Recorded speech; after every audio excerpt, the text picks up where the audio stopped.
আইনগত লেজিটিমেসি আমাদের এই অন্তর্বর্তীকালীন সরকারের কিন্তু নাই। এই অন্তর্বর্তীকালীন সরকারের লেজিটিমেসি হলো ফিউচার লেজিটিমেসি। ফিউচার লেজিটিমেসি মানে কি? মানে নির্বাচিত সরকার আসবে, তারপর তারা র্যাটিফাই করবে। নির্বাচিত সরকার এসে বলবে এই অন্তর্বর্তীকালীন সরকার লেজিটিমেট ছিল, তারপর তাদের লেজিটিমেসি আসবে। আপনি সব ধরনের সংস্কার, সব ধরনের কাজ তাহলে নির্বাচন ছাড়া করতে পারবেন না।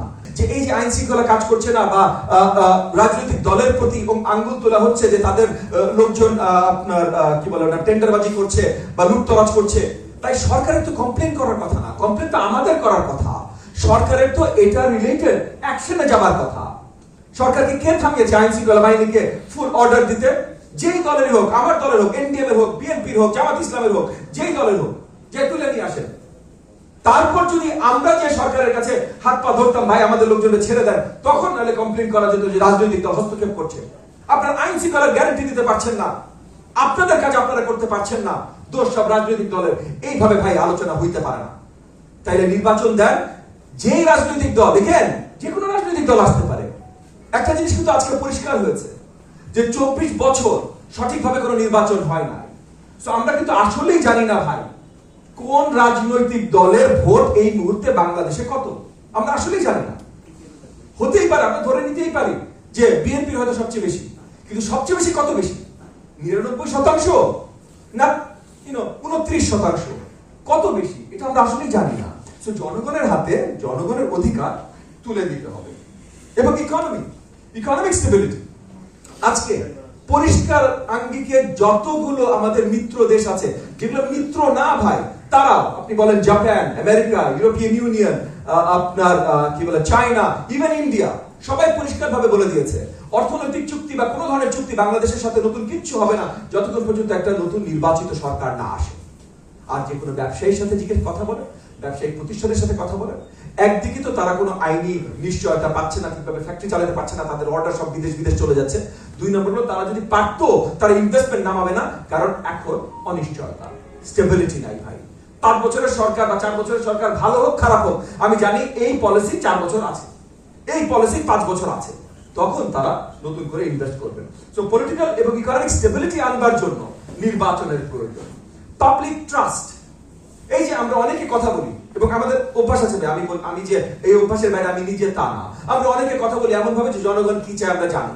কেন ভাই? আমরা কি 18 কোটি জনগণের কাছে জিজ্ঞেস করে আসছি, ঘরে ঘরে যাই, ভাই ভাই ভাই কি চান বলেন না, রেফারেন্ডাম চান, এটা চান, কে জিজ্ঞেস করেছে? আমার এখানকার কোনো ভাই জিজ্ঞেস করে নাই, অন্তর্বর্তীকালীন সরকারের কেউ জিজ্ঞেস করে নাই, আমার মিডিয়ার কোনো ভাই জিজ্ঞেস করে নাই, যদিও মিডিয়ার ভাই হয়তো আরেকটু বেশি জানে, মিডিয়ার কোনো ভাই জিজ্ঞেস করে নাই। আমি আপনাদেরকে পরিষ্কার ভাবে বলছি, বাংলাদেশের 493টা উপজেলার 250-এর উপরে আমি নিজে বারবার করে গেছি, লক্ষ লক্ষ জনগণের সাথে আমি বারবার করে ফেস টু ফেস মিট করেছি।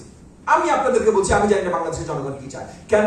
কারণ যখন আমি একটা উপজেলায় যাই, আমি একটা দলের চেয়ারম্যান ভাই, আমি সেই দলের পরিচিতি ছাড়া যাই না। সো যখন যাই, আমার কাছে যদি 5000 লোক আসে বা 500 লোক আসে, প্রথমত একটা ফিল্টারিং হয়ে যায়, তারা আমার দল বা আমাকে পছন্দ করে বলেই আসে। তো ওই 500 বা ওই 5000-এর বাইরে ওই এলাকার মানুষ নাই, তাদের কথার দাম নাই। সো আপনি যদি বলেন আপনি জানেন বাংলাদেশের জনগণ কি চায়, তাদের হাতে একটা ভোট না দিয়ে, তাইলে ভাই বাংলাদেশের জনগণের বিরুদ্ধে যদি কারোর নাম লিখতে হয়, ধীরে সুস্থে ইতিহাসের পাতা আপনার নামও আসবে। এই কথাটা বলা আমরা বন্ধ করি।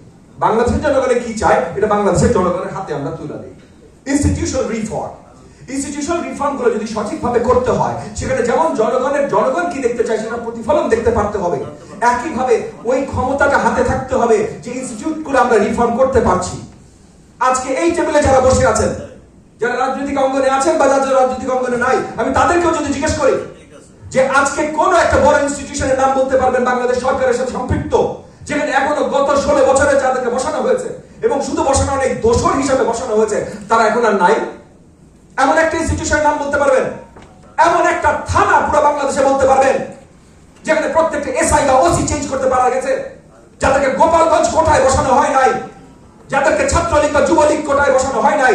এমন একটা থানা যদি আমাকে দেখাতে পারেন ভাই, আমি তখন আপনাকে ওই থানার জন্য পার থানা একটা করে মিষ্টি খাওয়াবো, হইলে একবার ডায়াবেটিস হবে, কিছু করার নাই, থানা প্রতি আপনাকে একটা করে মিষ্টি খাওয়াবো। তাহলে সেটা যদি না থাকে, আপনারা কিভাবে দাবি করেন ইনস্টিটিউশনাল রিফর্ম এখন আমরা করতে পারছি? দেখেন, এক রাতে বাংলাদেশ স্বর্গ হয়ে যাবে, এখানে কয়েকজন আলোচনায় বলেছেন এক রাতে বাংলাদেশ স্বর্গ হয়ে যাবে, এটা সত্যি না।